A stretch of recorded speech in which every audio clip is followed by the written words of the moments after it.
Good morning, students. So today is the last topic of your practicals.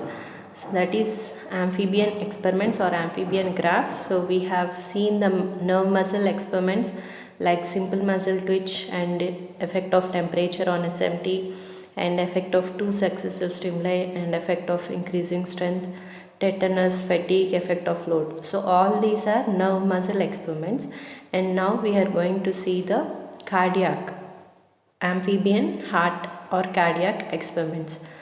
So in this we are going to see the normal cardiogram of the frog's heart and the effect of temperature on the normal cardiogram and the different properties of cardiac muscle like the summation of subliminal stimuli staircase phenomenon and all or none effect of the Stanius ligatures. Like that we are going to study the properties of cardiac muscle and effect of stimulation of vagosympathetic trunk and the effect of variables on intact frog's heart and the perfusion of isolated frog's heart.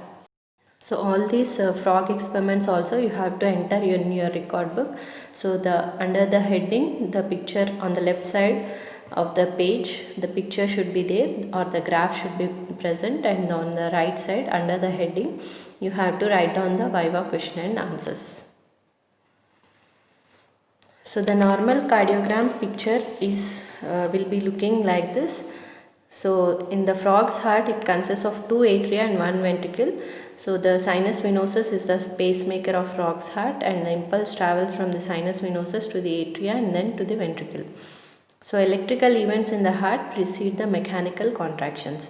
So the recordings obtained by various mechanical events of the frog's heart is known as cardiogram.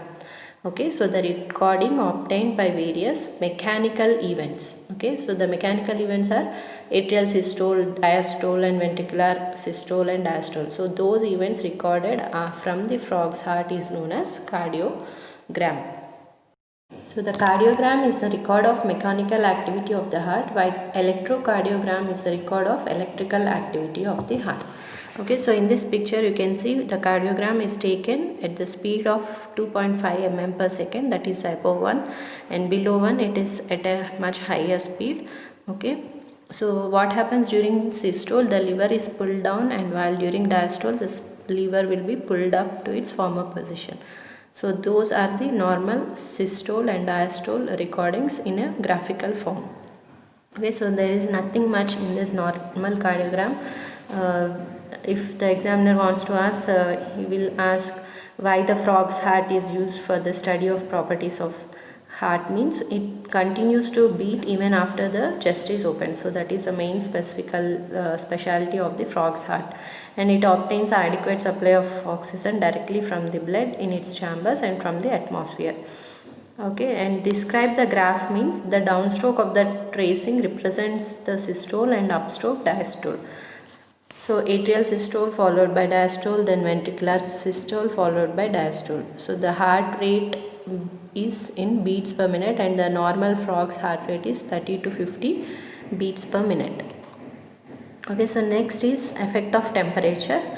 So the effect of temperature will be under the effect of cold ringer and also warm saline solution. So the effect of high temperature or warm solution, there is increase in the metabolic activity. So here cold ringer on the sinus venosus and cold ringer on the ventricle. So both are the effects of cold ringer. In this picture it is shown. At high temperature there is an increase in metabolic activity of the pacemaker cell, which generates more cardiac impulses per unit time, thus increasing the heart rate and height of contraction. So increase metabolic activity of the working cells of the atria and ventricle and decrease in the viscosity, causing increase the force of contraction. So the cold solution has opposite effects because of decrease in the metabolic activity. So in this picture they have shown the warm ringer solution on sinus venosus and on the ventricle. So the warm saline sinus venosus pacemaker, so it determines the heart rate. So when warm saline is applied, it speeds up the biological activities and increases the heart rate. So when heart rate increases, the end diastolic volume decreases due to decrease in the diastolic period, so force of contraction decreases, so amplitude decreases. So warm saline will cause sinus venosus, decrease force of contraction but increase heart rate, and cold saline has the opposite effect. So on sinus venosus, it decreases the heart rate, so force of contraction increases. So on ventricle, there is no change in heart rate, but when warm saline is applied, due to increase in the metabolism, there will be increase in the amplitude. And the same with the opposite with the cold saline, no change in heart rate, but it decreases the metabolism, so decrease in the amplitude.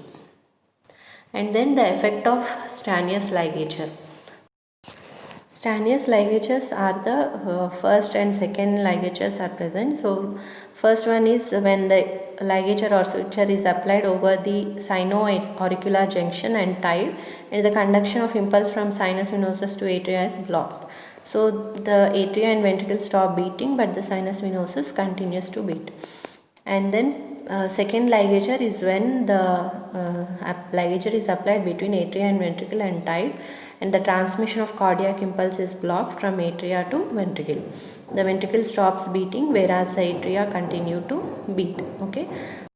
So this is the picture showing the first and second Stanius ligature. So after the application of first ligature, so the first one is at the sino-auricular junction, and the impulse from sinus venosus to atria is blocked. So what happens? The sinus will continue to beat as before, while the atria and ventricle will stop during diastole after 1 or 2 beats. So they will begin to beat after a variable period of 10 to 20 minutes at a slower rate. So that is called atrial rhythm. Okay, so after getting the atrial rhythm, again stop the drum and tie the second ligature.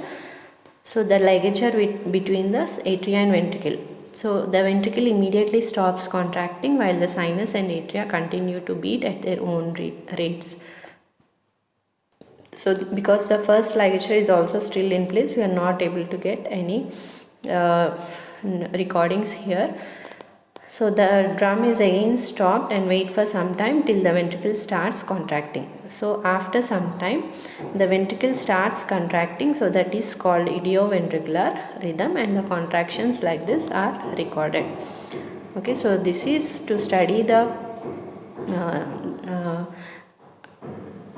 genesis of electrical rhythm, that is first the sinus venosus is the pacemaker, and then after if the sinus venosus is not working, then the atria takes place, then atria takes over, and then if it is not again if it does not work again, and then the ventricle takes over. Like that, to study the pacemaker in the heart, this effect of Stanius ligature is used.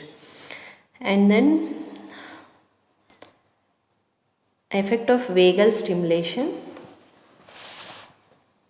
So vagal stimulation, what happens is that there is vagal escape and vagal inhibition on stimulating the vagus.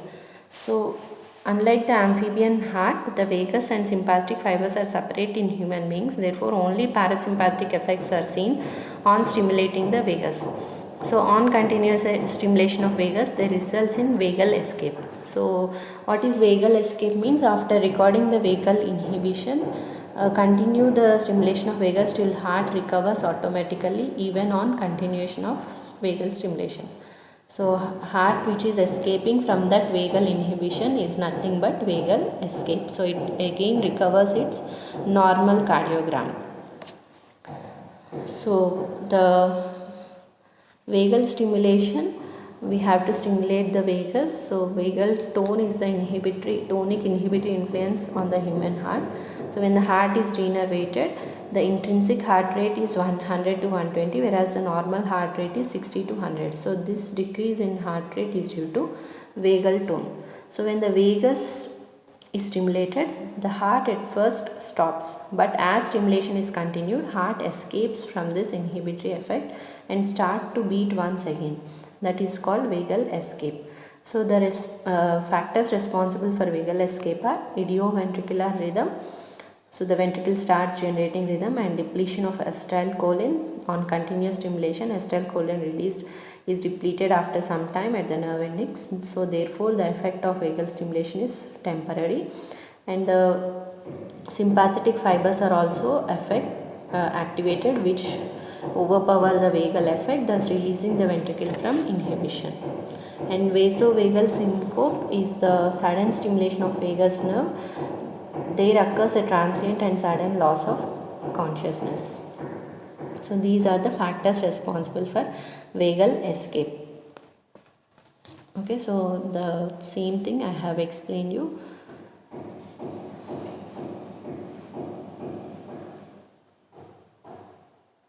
And the next one is effect of ions. So till now we have seen the normal cardiogram, effect of temperature on the normal cardiogram, and the effect of Stanius ligature and effect of vagal stimulation, and then now effect of ions. So what are the different ions? Potassium, or this is also called perfusion of isolated frog's heart. So we are going to study the effect of sodium, potassium and calcium, and also two drugs like adrenaline and acetylcholine. In the first picture you can see the effect of sodium and calcium, and in the next again calcium and potassium. So what are the effects of sodium?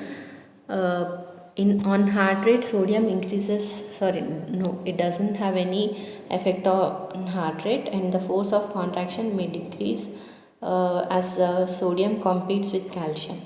And potassium decreases heart rate because of decrease in resting membrane potential, and force of contraction decreases finally till the heart stops in diastole. So this is because of decrease in resting membrane potential of atrial and ventricular muscles. Okay, so that is potassium. And calcium increases the force of contraction, and there is no effect on heart rate. So excess of calcium causes no effect on heart rate, increase in the force of contraction without allowing the relaxation to complete till the heart stops in systole. So that is called calcium rigor. And potassium heart rate decreases and finally stops in diastole. So this is the difference between calcium and potassium. Calcium, if it is more, increase the force of contraction without allowing relaxation. So that's how it heart stops in systole. That is called calcium rigor. And potassium heart rate decreases and finally stops in diastole. And the drugs are adrenaline and acetylcholine. So these are the effects. So adrenaline increases the heart rate and force of contraction, and acetylcholine decreases the heart rate and force of contraction. So adrenaline heart rate increases because increased sodium entry, and acetylcholine decreases because potassium efflux hyperpolarizes the nodal tissue. Force of contraction also increases in adrenaline because of the calcium influx, and opposite for acetylcholine. So the pictures you can see. So heart rate increases and force of contraction for adrenaline, and the reverse for acetylcholine. So that's all. Thank you all. So these amphibian cardiac experiments or graphs are very important for the practicals. These will come as a short questions, the 5 marks questions. So when the graph is given to you, you have to identify the graph and explain 1 or 2 points about it, or otherwise if the examiner asks the questions, you have to answer all the questions. Okay, so I hope you understood. So write in your record books and read the Viva questions. So thank you all.